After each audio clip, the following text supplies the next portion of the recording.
fois, vous êtes architecte très célèbre, mais aussi candidat déclaré à la présidentielle. Aujourd'hui, vous êtes à Tivaouane dans le cadre de la célébration du Maouloud. Vous en avez profité pour présenter le projet de mausolée de Serigne Abdou Aziz Sy à la mine. De quoi exactement s'agit-il? Oui, d'abord, je me réjouis de participer à cette grande fête nationale.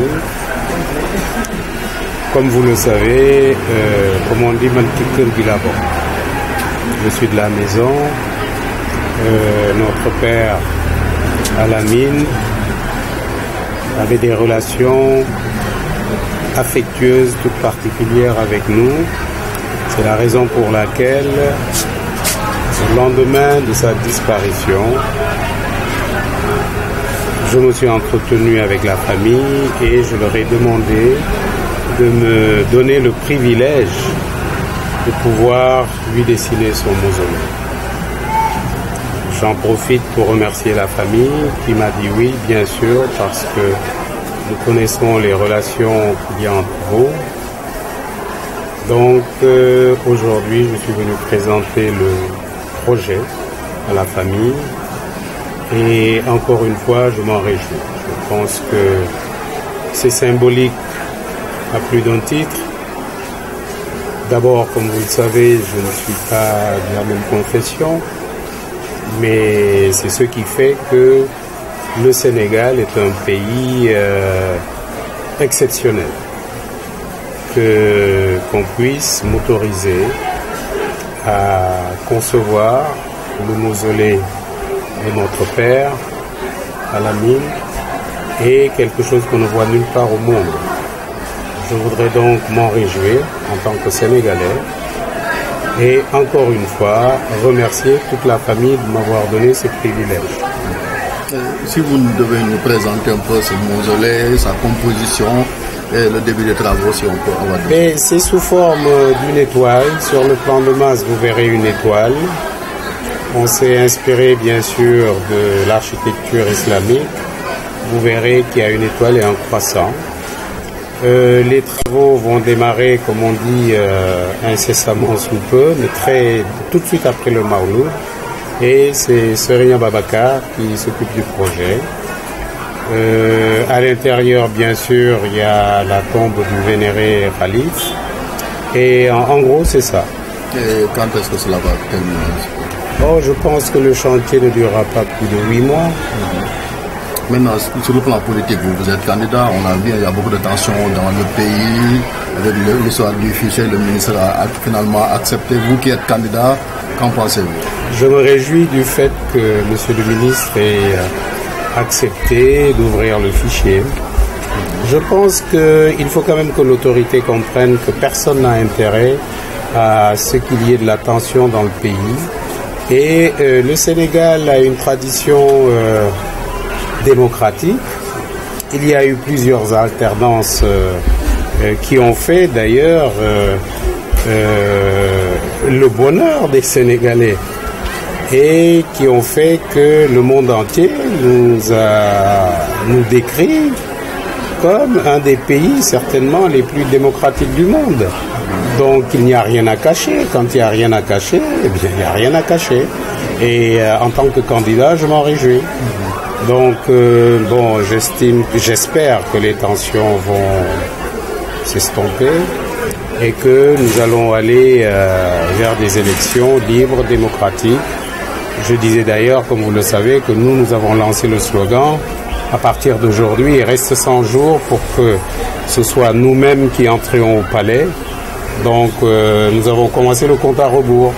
Je ne dis pas du départ de l'autre, je dis non de notre entrée au palais. muy lu am solo bu ñu ko doon tënk ci wolof question bu njëkk bi architecte bi dañ koy laaj sànq présent fi benn projet jëmale ko ci xabru Serigne Abdou Aziz Sy Al Amine ñu bëggoon nga leeral ñu rek nan lay demee. waaw d'abord maa ngi rafetlu invité sama teewaay bi fii tey ci gàmmu gi yéen ñëpp xam ngeen relation yi nga xam ne moom laa amoon ak denc yàlla bi yàlla na ko yàlla xaare àjjana.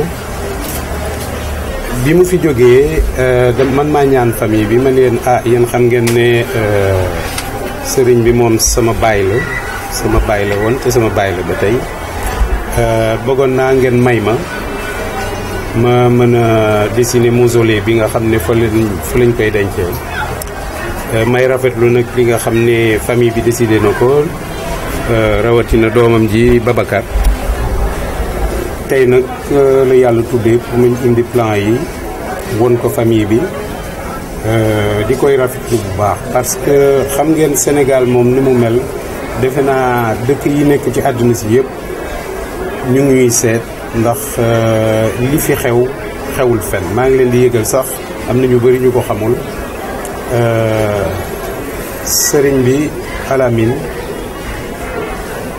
am na turandoo ci sama sët am naa sët bu tudd Alamine loolu nag defe naa Sénégal rek la te loolu luy rafetlu rawatina li nga xam ne vraiment ñëpp ko bëggoon def ñu may ma man mi nga xam ne chrétien la pour ma def ko maa ngi koy rafetlu bu baax di koy tiitaroo parce que ci réew ji rek lañ mën a gis lu mel noonu kon nag maa ngi ciy sant yàlla bu baax di koy rafetlu encore une fois defe naa lii mooy Sénégal. plan bi rafet na composition bi lan la. waaw biddéew la c'est une étoile boo xam ne ci digg étoile bi lañu samp li ñuy samp si néew et li ñuy wax architecture islamique la maanaam architecture boo xam ne l'islam la bàyyi ko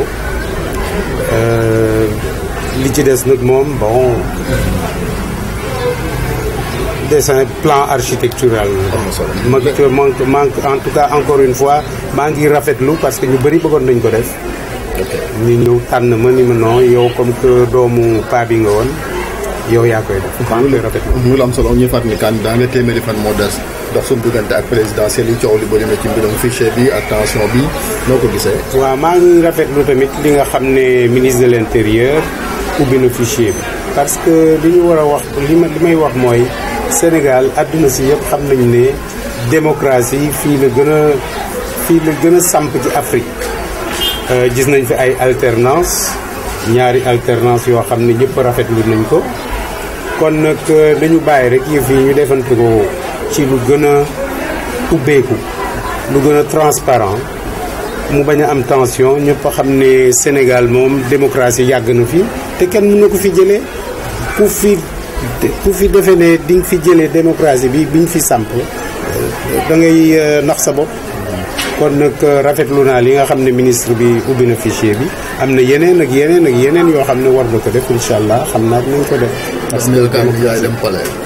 ah loolu lu ma wóor ya xam nga tey la ñu commencé ñun suñu marche vers le palais kon nag d'ici 100 jours demain il restera 99 après demain 98 ñu ngi koy compter de incha allah dinañ dem palais pour soppaliku yëf yi parce que du pour ñun defee ñu ko pour ñun dañu gis ne politicienne dafa doy maanaam politiciens yi nga xam ne dañuy léeboon liipoon dafa doy